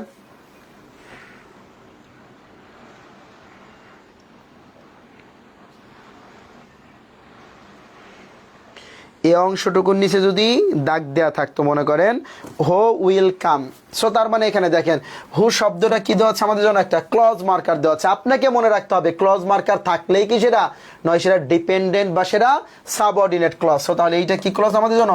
ডিপেন্ডেন্ট ক্লজ, বা সেটাকে সাবঅর্ডিনেট ক্লজ বলতে পারি। একটু বুঝতে পারছেন সবাই? আর যদি মাঝখানে ফ্যান ভয়েস দেওয়া থাকে, তার মানে যদি মাঝখানে কি দেওয়া থাকে? ফ্যান ভয়েস, মানে কি কি ফর অ্যান্ড নর বাট অর ইয়ের সো এইগুলো দেওয়া থাকলে সেটাই কি আমাদের জন্য কোঅর্ডিনেট ক্লজ। তার মানে যদি এইভাবে বলতো যে he is poor but honest, he is poor but honest, এই সবটুকুর নিচে যদি কি দেওয়া থাকতো? একটা দাগ মনে করেন যে দেওয়া থাকতো, he is poor but honest, এই সবটুকু নিচে যদি কি দেওয়া থাকতো? একটা দাগ, যেটা আসলে কোন ক্লজ? একটু সবাই উত্তর দেন তো দেখি। যদি মাঝখানে আপনার কি বলে? ফ্যান ভয়েস বলে। ফ্যান ভয়েস মানে কি বোঝায়? ফর অ্যান্ড নর বাট অর ইয়েটসো, কি কি? ফর অ্যান্ড নর বাট অর ইয়েটসো, এইটুকু যদি আপনি দেওয়া থাকে, এই সবগুলো দেওয়া থাকলে আপনি শিওর হয়ে যাবেন। সো তাহলে সেটাই আমাদের কিসে দেওয়া আছে? Coordinate clause. সো তাহলে এখানে যেহেতু মাঝখানে কি দেওয়া আছে? বার দেওয়া আছে, তার মানে এইটাই কি আমাদের জন্য কোঅর্ডিনেট ক্লজ বলতে পারি। কোঅর্ডিনেট ক্লজ, এইটুকু একটু সবাই দেখেন সবার ক্লিয়ার কিনা, এই পর্যন্ত সবার আসলে ক্লিয়ার কিনা, দেন আমরা ক্লজটাকে স্টার্ট করব।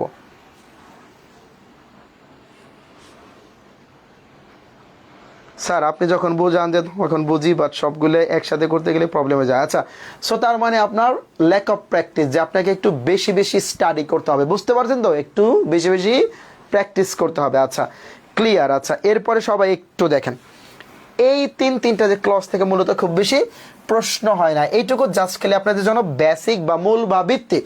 আপনাকে সহজ কথায় বলি, এই তিনটা ক্লজ থেকে মূলত খুব বেশি প্রশ্ন হয় না, এইটুকু জাস্ট খালি আপনার জন্য বেস বা মূল বা ভিত্তি। সো তাহলে আমরা এক কথায় যদি বলি, যদি ক্লজ মার্কার না থাকে সেটাকে আমাদের ইন্ডিপেন্ডেন্ট ক্লজ, আর যদি ক্লজ মার্কার থাকে সেটাকে আমাদের সাথে নয় সেটা ডিপেন্ডেন্ট বা সেটা সাবঅর্ডিনেট ক্লজ। আর যদি মাঝখানে ফ্যান ভয়েস বলে ফর অ্যান্ড নর বাট অর ইয়েটসো, সো তাহলে সেটা কি কোঅর্ডিনেট ক্লজ। দেখেন কোন পার্ট থেকে প্রশ্ন হয়? প্রশ্ন হয় ডিপেন্ডেন্ট ক্লজ বা সাবঅর্ডিনেট ক্লজ থেকে। এই ক্লজটাকে আবার কি করা যায়? 3 ভাগে ভাগ করা যায়। এই ক্লজটাকে 3 ভাগে ভাগ করা যায়, যার ফার্স্ট এটা নাউন ক্লজ, যার ফার্স্ট এটা কি নাউন ক্লজ, বা সেটা বলতে পারি আমরা অ্যাডজেক্টিভ ক্লজ। এর আবার একটা নাম আছে রিলেটিভ ক্লজ। কি বলতে পারি আমরা? অ্যাডজেক্টিভ ক্লজ, বা সেটাকে অ্যাডভার্ব ক্লজ বলতে পারি। অ্যাডভার্ব ক্লজ তার মানে ডিপেন্ডেন্ট বা সাবঅর্ডিনেট ক্লজটাকে কি করা যায়? 3 ভাগে ভাগ করা যায়। একটু সবাই নোট করে নেবেন, ডিপেন্ডেন্ট বা সাবঅর্ডিনেট ক্লজকে 3 ভাগে ভাগ করা যায়, নয় নাউন ক্লজ বা অ্যাডজেক্টিভ ক্লজ বা সেটাকে অ্যাডভার্ব ক্লজ।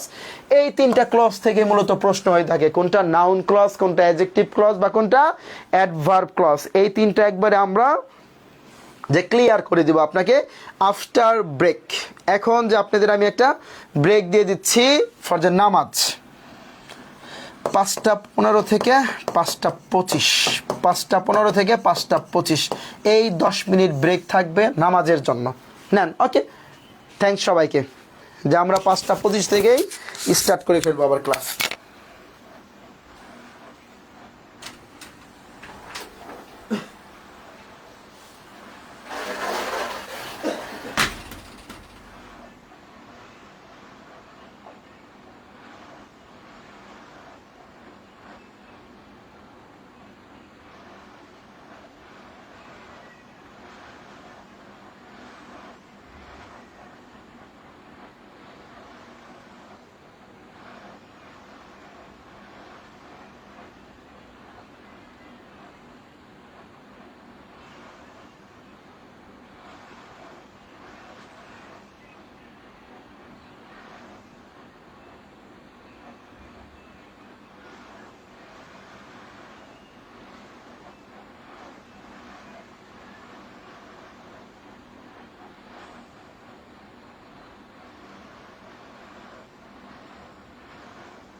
আসসালামু আলাইকুম।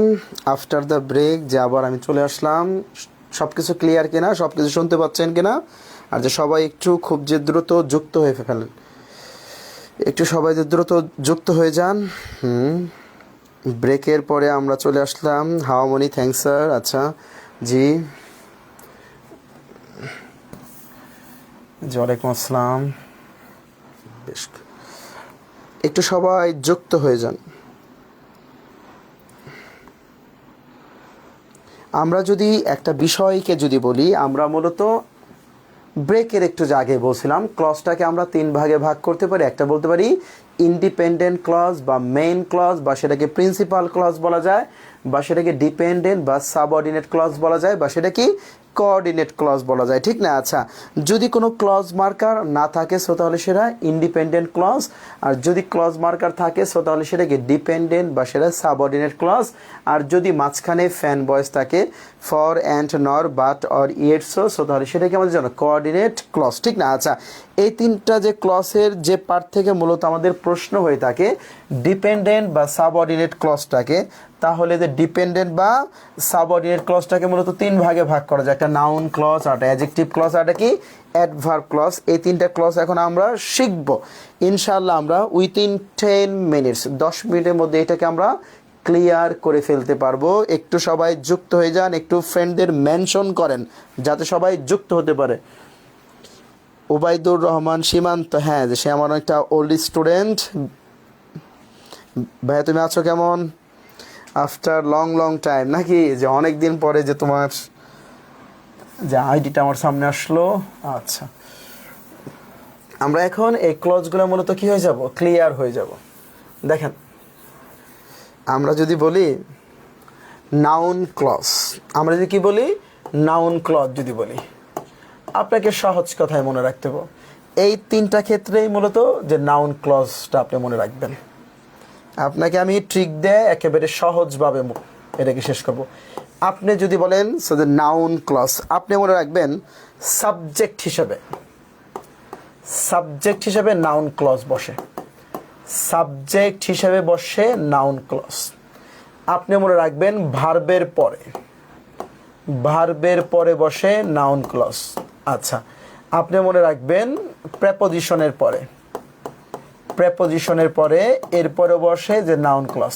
কোন বইয়ের মধ্যে কোন নিয়ম আছে সেটা কোনো কথা না, আপনি এইটুকু দেখেন, দেন একেবারে আপনাকে আমি ক্লিয়ারভাবে শেষ করে দিচ্ছি। মনে করেন, দেখেন এই তিনটা ক্ষেত্রে মূলত বসে নাউন ক্লজ, এই তিনটা ক্ষেত্রে মূলত কি বসে আমাদের জন্য নাউন ক্লজ। আর আপনাকে মনে রাখতে হবে কোন সময় বুঝবেন আপনি সেটা অ্যাডজেক্টিভ ক্লজ। দেখেন এই নিয়মটা হলো সবচেয়ে ইম্পর্টেন্ট বেশি। আপনাকে আগে ফাইন্ড আউট করতে হবে কোনটা অ্যাডজেক্টিভ ক্লজ, আপনাকে আগে ফাইন্ড আউট করতে হবে যে কোনটা মূলত আমাদের অ্যাডজেক্টিভ ক্লজ। যে আপনাকে দেখতে হবে একটা প্রশ্ন, এর মধ্যে আসলে কোনো নাউন আছে কিনা। আপনাকে অ্যাট ফার্স্টে দেখতে হবে একটা প্রশ্ন, এর মধ্যে আসলে কোনো নাউন আছে কিনা। যদি প্রশ্নের মধ্যে নাউন দেওয়া থাকে, যদি প্রশ্নের মধ্যে নাউন থাকে, তার মানে যদি প্রশ্নের মধ্যে নাউন থাকে এরপরে যে ক্লজটা বসবে সেটাই কি আমাদের অ্যাডজেক্টিভ ক্লজ। যদি প্রশ্নের মধ্যে নাউন দেওয়া থাকে এরপরে যে ক্লজটা বসবে সেটাই কি আমাদের অ্যাডজেক্টিভ ক্লজ। আপনাকে ফার্স্টেই দেখতে হবে প্রশ্নের মধ্যে কোনো নাউন আছে কিনা। যদি প্রশ্নের মধ্যে নাউন থাকে সেক্ষেত্রে কনফার্ম এরপরে যে ক্লজটা বসবে সেটাই কি আমাদের অ্যাডজেক্টিভ ক্লজ। ফের আবার একটু বুঝি যে আপনাকে দেখতে হবে প্রশ্নের মধ্যে নাউন আছে কিনা। যদি প্রশ্নের মধ্যে নাউন থাকে এরপরে যে ক্লজটা বসবে সেটাই কি আমাদের অ্যাডজেক্টিভ ক্লজ বলতে পারি। আর অ্যাডভার্ব ক্লজটা কখন আপনাকে মনে রাখতে হবে, দেখেন এই ক্লজ মার্কারগুলো দিয়ে যদি কোনো সেন্টেন্স স্টার্ট হয় আপনাকে মনে রাখতে হবে। দেখেন অ্যাজ বলতে পারি বা সেটা কি বলতে পারি আমরা সিন্স বলতে পারি। দেখেন অ্যাডভার্ব ক্লজ, অ্যাজ বলতে পারি বা আমরা সিন্স বলতে পারি, বা আমরা বলতে পারি ইফ, বা আমরা বলতে পারি আনলেস, বা আমরা বলতে পারি ইন কেজ, বা আমরা বলতে পারি হোয়াইল, বা আমরা বলতে পারি সো দ্যাট, বা আমরা বলতে পারি ইন অর্ডার দ্যাট, বা আমরা দেন বলতে পারি দেন। এই কয়টা থাকলে সো তাহলে সেটাই কি আমাদের জন্য অ্যাডভার্ব ক্লজ।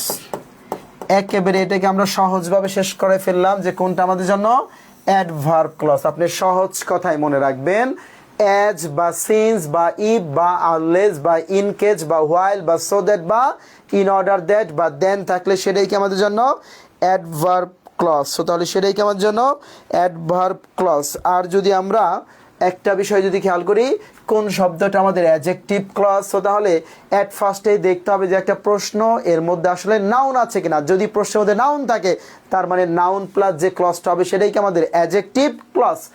আর এই তিনটা ক্ষেত্রে হতে পারে আমাদের জন্য নাউন ক্লজ। সো তাহলে সেটা কি বলতে পারি, সাথে নয় সেটা সাবজেক্ট হিসেবে বা সেটা ভার্ব এরপরে বা সেটা প্রেপোজিশন এরপরে যে ক্লজটা বসে সেটাই কি আমাদের জন্য নাউন ক্লজ। এইটুকু সবার ক্লিয়ার কিনা? এইটুকু সবাই স্ক্রিনশট নিয়ে নেন, এইটুকু সবাই একটু স্ক্রিনশট নিয়ে নেন, দেন একবার আমি বুঝিয়ে দিচ্ছি। এইটুকু একটু সবাই স্ক্রিনশট নিয়ে নেন। হ্যাঁ স্যার অন্য কালার ইউজ করেন, এই রং ক্লিয়ার না। আচ্ছা সবচেয়ে বেস্ট রং যে এইটাই আসলে।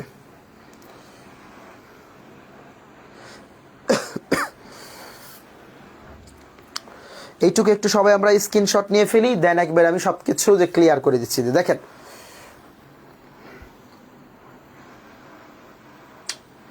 এই তিনটে যে ক্লজকে যদি আপনি সলভ করতে চান, সো আপনাকে অ্যাট ফার্স্টে খেয়াল করতে হবে যে একটা প্রশ্ন এর মধ্যে আসলে কোনো নাউন দেওয়া আছে কিনা। যদি প্রশ্নের মধ্যে নাউন দেওয়া থাকে এরপরে যে ক্লজটা দেওয়া থাকবো সেটাই কি আমাদের জন্য মূলত অ্যাডজেক্টিভ ক্লজ। ওকে আচ্ছা এইবার সবাই একটু বুঝেন, এই প্রশ্নগুলোকে একটু আপনাকে এখন বুঝতেই হবে। মনে করেন এগুলো এখন আপনার জন্য খুবই ইম্পর্টেন্ট বলতে হয়। যে দেখেন কেউ যদি আপনাকে বলতো I know where he leaves, একটু খেয়াল করেন, কেউ যদি আপনাকে বলতো I know where he leaves, I know where he leaves. আচ্ছা এইটুকু নিচে যদি কি দেওয়া থাকতো একটা দাগ বা আন্ডারলাইন, বা আপনাকে কেউ যদি বলতো আই নো দ্য ম্যান, আমি ওই লোকটাকে চিনি, হোয়ার হি লিভস। দেখেন একই ধরনের প্রশ্ন বাট ভিন্ন ভিন্ন উত্তর হয়ে যাবে। দেখেন এই প্রশ্নটাকে যদি আমরা সবাই একটু খেয়াল রাখি, I know where he lives, আর কি বলছি আমরা I know the man where he lives. এই প্রশ্নগুলোকে যদি আমরা সবাই একটু সলভ করি, অ্যাট ফার্স্টে আপনাকে দেখতে হবে যে একটা প্রশ্ন ঠিক তার মধ্যে আসলে নাউন আছে কিনা। আপনাকে অ্যাট ফার্স্টে দেখতে হবে যে একটা প্রশ্ন ঠিক তার মধ্যে আসলে নাউন আছে কিনা। I know where he leaves, আপনি একটু বুঝেন আইটা এখানে দেওয়া আছে একটা সাবজেক্ট, আর নো শব্দটা কি দেওয়া আছে একটা ভার্ব। সো তাহলে আমরা সহজ কথাই বলছি ভার্ব এরপরে সবসময় কি বসে, নাউন ক্লজ বসে।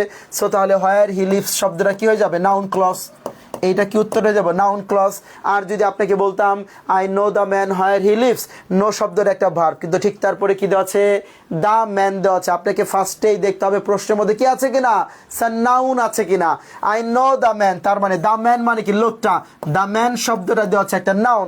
যদি প্রশ্নের মধ্যে নাউন থাকে এরপরে যে ক্লজটা সেটাই কি আমাদের অ্যাডজেক্টিভ ক্লজ। সো তাহলে এইটাই কি উত্তরটা হয়ে যাবো, অ্যাডজেক্টিভ ক্লজ হয়ে যাবে। এই দুইটা এক্সাম্পল সবার ক্লিয়ার কিনা একটু সবাই জানান, এই দুইটা এক্সাম্পল সবার ক্লিয়ার কিনা একটু কমেন্টে জানান।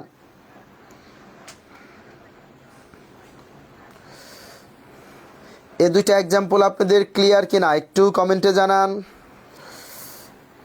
জি স্যার ক্লিয়ার ক্লিয়ার ক্লিয়ার। আচ্ছা দেন আমরা এই এক্সাম্পলগুলোকে একটু খেয়াল করি। যে দেখেন দেন আমরা এই এক্সাম্পল দুইটাকে একটু যে খেয়াল রাখি আর একটু ক্লিয়ার হয়ে যাবেন। দেখেন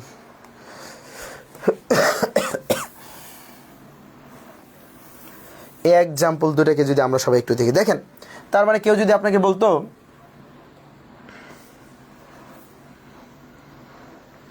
দ্যাট হি ইজ অনেস্ট, সে হয় সৎ, that he is honest is known to all, যা সবাই জানে, is known to all.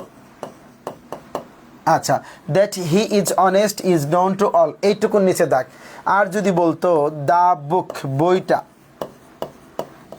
That I bought, যা আমি ক্রয় করেছিলাম, that I bought is lost today, যা আজকে হারাই গেছে। আচ্ছা is lost today,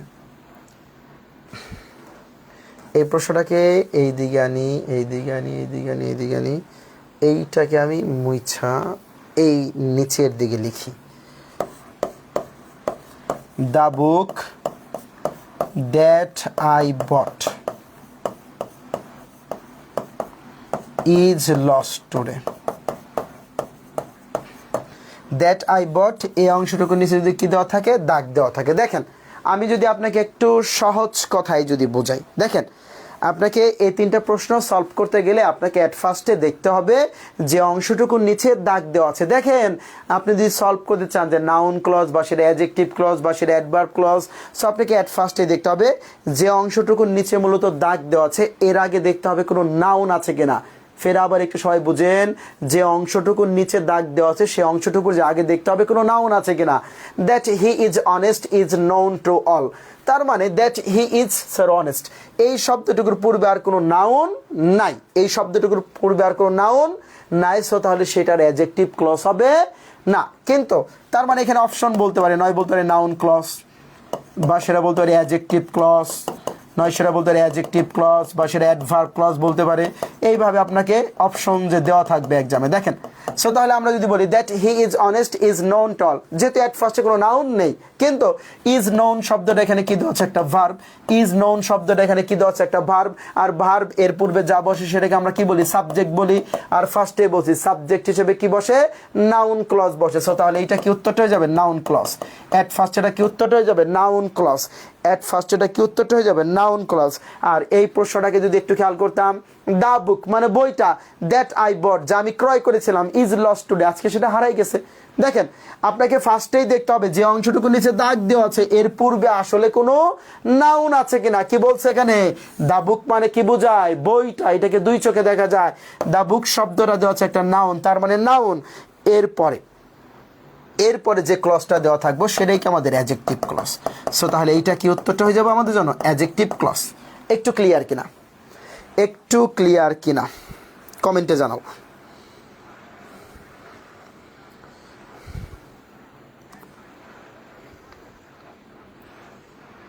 G clear, আচ্ছা থ্যাংক সবাইকে। আচ্ছা এরপরে যদি আমাদের এইগুলা দিয়ে যদি স্টার্ট হতো, যদি এইগুলো দিয়ে আমাদের জন্য স্টার্ট হতো, যেমন অ্যাজ বা সিন্স বা ইফ বা আনলেস বা ইন কেস বা হোয়াইল বা সো দ্যাট বা ইন অর্ডার দ্যাট, এই সবগুলো দিয়ে আবার স্টার্ট হলে সেটা কি উত্তরটা হয়ে যেত, অ্যাডভার্ব ক্লজ হয়ে যেত। যেমন কেউ যদি আপনাকে বলতো অ্যাজ হি ওয়াজ ইল, যেহেতু সে ছিল অসুস্থ, he missed the class, he missed the class, সে ক্লাসটা মিস দিয়েছিল। দেখেন অ্যাজ হি ওয়াজ ইল এই অংশটুকুর নিচে যদি কি দেওয়া থাকে, দাগ দেওয়া থাকে। সো আপনাকে একটু সহজ কথাই বুঝতে হবে, অ্যাজ হি ওয়াজ ইল যেহেতু সে ছিল অসুস্থ, হি মিসড দ্য ক্লাস সে ক্লাসটা মিস দিয়েছিল। আমরা যদি একটু সহজ কথাই যদি বুঝি, অ্যাজ বা সিন্স বা ইফ বা আনলেস বা ইন কেস বা হোয়াইল বা সো দ্যাট বা ইন অর্ডার দ্যাট বা দেন থাকলে সেটা কি উত্তরটা যাব, অ্যাডভার্ব ক্লজ। সো তার মানে সেক্ষেত্রে আর আপনাকে কোনো চিন্তা ভাবনা করতে হবে না, যেহেতু এখানে অ্যাজ দেওয়া আছে। সো তাহলে এটা কি উত্তরটা হয়ে যাবে, অ্যাডভার্ব ক্লজ হয়ে যাবে। এটা কি উত্তরটা হয়ে যাবে, অ্যাডভার্ব ক্লজ। একটু ক্লিয়ার কিনা সবার, clear sir, clear sir, clear. আচ্ছা থ্যাঙ্কস। এরপরে আপনাদের কাছ থেকে আমি 2 মিনিট একটু সময় নিচ্ছি, যে এখন আপনাদের আমি ইম্পর্টেন্ট একটা টপিক একটু টাচ করে দিব। এখন একটু সবাই একটু দেখেন, আমি 3টা এক্সাম্পল লিখবো। এই যে 3টা যে এক্সাম্পল দিয়ে মূলত আমরা ক্লজটাকে একবারে ফিনিশিং দিয়ে দেবো।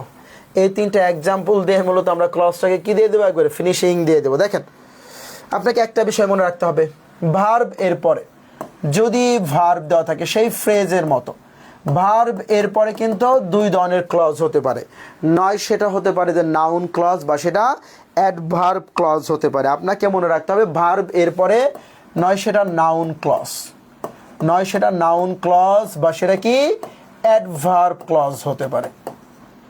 আপনাকে যদি আমরা সহজ কথায় বলি, ভার্ব এরপরে নয় সেটা নাউন ক্লজ হতে পারে বা সেটা অ্যাডভার্ব ক্লজ হতে পারে। এখন প্রশ্ন হতে পারে কোন সময় সেটা নাউন ক্লজ আর কোন সময় সেটা অ্যাডভার্ব ক্লজ। আপনাকে সহজ কথায় মনে রাখতে হবে, ভার্ব এরপরে মূলত যে অংশটুকু আছে সে অংশটুকুকে যদি ইট দ্বারা রিপ্লেস করা যায়, মানে সে অংশটুকুকে বাদ দিয়ে যদি ইট লেখা যায়, সো তাহলে সেটাই কি স্যার নাউন ক্লজ। আর যদি যে অংশটুকু দেওয়া আছে সে অংশটুকুকে বাদ দিয়ে যদি ইট না লেখা যায়, সো তাহলে সেটাই কি অ্যাডভার্ব ক্লজ। সো তাহলে আমরা সহজ কথায় বলতে পারি ভার্ব প্লাস যদি ইট হয়, ভার্ব প্লাস যদি ইট হয় মানে ভার্ব প্লাস যদি ইট লেখা যায়, সো তাহলে সেটা কি নাউন ক্লজ। আর ভার্ব প্লাস যদি ইট না লেখা যায় মানে ইট হয় না, সো তাহলে সেটাই কি আমাদের জন্য অ্যাডভার্ব ক্লজ। সো আপনাকে মনে রাখতে হবে ভার্ব এরপরে যদি ইট লেখা যায়, সো তাহলে সেটা নাউন ক্লজ। আর যদি ইট না লেখা যায়, সো তাহলে সেটা কি অ্যাডভার্ব ক্লজ। স্যার ক্লাস শেষ করবেন না? হ্যাঁ এই তো শেষ করবো প্রায়, বাট একটু শেষ করে টপিকটা দেখেন। সো তাহলে যে কেউ যদি আপনাকে বলে, এই তিনটা এক্সাম্পল দেখেন, I know where he lives, এই তিনটা এক্সাম্পল ইম্পর্টেন্ট। আবার কেউ যদি বলে I shall go where he leaves, আবার যদি আপনাকে বলে আই নো দ্য পারসন, ওই লোকটাকে আমি চিনি, হোয়ার হি লিভস। আচ্ছা, এই তিনটা প্রশ্নের ক্ষেত্রে কিন্তু একটা বিষয় আপনার মিল আছে, তিনটা ক্ষেত্রে কিন্তু একই অপশন দেওয়া আছে, একই অপশন দেওয়া আছে। সেম কি বলছে এখানে,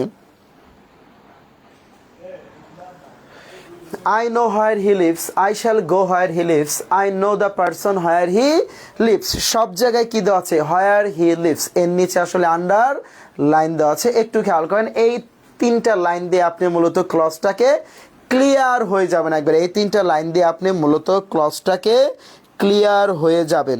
সো তাহলে আমরা এই বিষয়টাকে যদি একটু খেয়াল করি যদি আমরা সবাই, যে দেখেন I know where he lives, I shall go where he lives, I know the person where he lives। আচ্ছা, আপনাকে এই যে দেখেন নো শব্দটা কি দেওয়া আছে? একটা ভার্ব। I shall go, এই গো শব্দটা কি দেওয়া আছে? একটা ভার্ব। সো তাহলে আমরা ফার্স্টেই বলছি ভার্ব এর পরে নয় সেটা নাউন ক্লজ হতে পারে বা সেটা অ্যাডভার্ব ক্লজ হতে পারে। আপনাকে ফার্স্টেই মনে রাখতে হবে ভার্ব এর পরে নয় সেটা নাউন ক্লজ হতে পারে বা সেটা অ্যাডভার্ব ক্লজও হতে পারে। আচ্ছা, সো তাহলে আমরা একটু খেয়াল করব ভার্ব এরপরে যদি ইট শব্দটাকে ইউজ করা যায় সেটা নাউন ক্লজ, আর যদি ইট শব্দটাকে না ইউজ করা যায় সো তাহলে সেটা কি অ্যাডভার্ব ক্লজ। দেখেন আই নো ইট, এখানে কিন্তু ইচ্ছা করলে ইট শব্দটাকে লেখা যায়, আই নো ইট কিন্তু বলা যায়। সো তার মানে যেহেতু ইট শব্দটাকে বলা যায়, সো তাহলে এইটা কি আমাদের জন্য নাউন ক্লজ। কি ক্লজ আমাদের জন্য? Noun clause. আর দেখেন আই শ্যাল গো, এই গো শব্দটাও কিন্তু একটা ভার্ব, কিন্তু আই শ্যাল গো ইট কিন্তু কখনোই বলা যায় না, আই শ্যাল গো ইট কিন্তু কখনোই বলা যায় না, যেহেতু এই বাক্যটার মধ্যে ইট দ্বারা রিপ্লেস করা যায় না বা এখানে ইট বলা যায় না। ইট না হলে সেটা কি আমাদের জন্য অ্যাডভার্ব ক্লজ, এটা কি হয়ে যাবে? অ্যাডভার্ব ক্লজ হয়ে যাবে। আর যদি এইটাকে একটু দেখি, I know the person where he leaves, আমি ওই লোকটাকে জানি সে যেখানে বাস করে। সো তাহলে এখানে কি বলছে? I know the person where he leaves. এখানে কি শব্দটা দেওয়া আছে? দ্য পারসন মানে কি বোঝাচ্ছে? লোকটা বোঝাচ্ছে, লোকটা। ওই যে আমি কি বলছিলাম, যদি প্রশ্নপদে নাউন দেওয়া থাকে, যদি নাউন দেওয়া থাকে এরপরে যে ক্লজটা দেওয়া থাকবে সেটাই কি অ্যাডজেক্টিভ ক্লজ। যদি প্রশ্নপদে নাউন দেওয়া থাকে এরপরে যে ক্লজটা দেওয়া থাকবে সেটাই কি adjective clause. I know the person, so তাহলে দ্য পারসন শব্দটা কি দেওয়া আছে? একটা নাউন, এরপরে যে ক্লজ সেটাই কি আমাদের জন্য অ্যাডজেক্টিভ ক্লজ। সো তাহলে এই তিনটা লাইন একবার সেম অপশন, বাট এখানে তিনটা উত্তর। সো তাহলে এইটুকু যদি আপনাদের বুঝতে পারেন, সো তাহলে আজকের ক্লাসে আমরা ফুলফিলিভাবে শেষ করে ফেললাম ফ্রেজ অ্যান্ড ক্লজ। আর এই টপিকটা খুবই ইম্পর্টেন্ট, জানি কি সব স্টুডেন্টরা একবারে ভুল করে ফেলে। সো তাহলে আজকের যে একটা ক্লাস, সো তার মানে সেখানে আপনাদের এটা সম্পূর্ণভাবে ক্লিয়ার হয়ে গেল। যদি কেউ কোনো কিছু না বুঝতে পারেন, সো তার মানে এই যে ক্লাসটা আপনি ফের একটু খেয়াল করেন, ফের যা আবার একটু করবেন। বুঝতে পারছেন তো? সো তাহলে একটা কথাই যে আপনাদের বলি, স্টাডি স্টাডি স্টাডি। চান্স পেতে গেলে কিন্তু আপনাকে আসলে শ্রম দেওয়ার আসলেই কোনো বিকল্প নেই, আপনাকে প্রচুর পরিমাণে স্টাডি করতে হবে, সেটাই বাস্তব সত্যি কথা। চান্স পাইছে কিন্তু স্টাডি করে নাই, সেই ধরনের স্টুডেন্ট সংখ্যা খুবই কম, বা সহজ কথায় নাই বললেই চলে। সো আপনাকে চান্স পেতে গেলে আপনাকে একটু স্টাডি করতে হবে, বি কেয়ারফুল মনে করেন। আর কিন্তু খুব বেশি দিন সময় নেই মনে করেন, বাট যে সময়টাকে আছে সেই সময়টাকে যদি আপনি ঠিকভাবে স্টাডি করেন, শুধুমাত্র আপনার পক্ষে চান্স নয়, ইনশাল্লাহ আপনি টপ প্লেস করতে পারবেন। সো তাহলে থ্যাঙ্কস সবাইকে, আসসালামু আলাইকুম নাকি? আচ্ছা।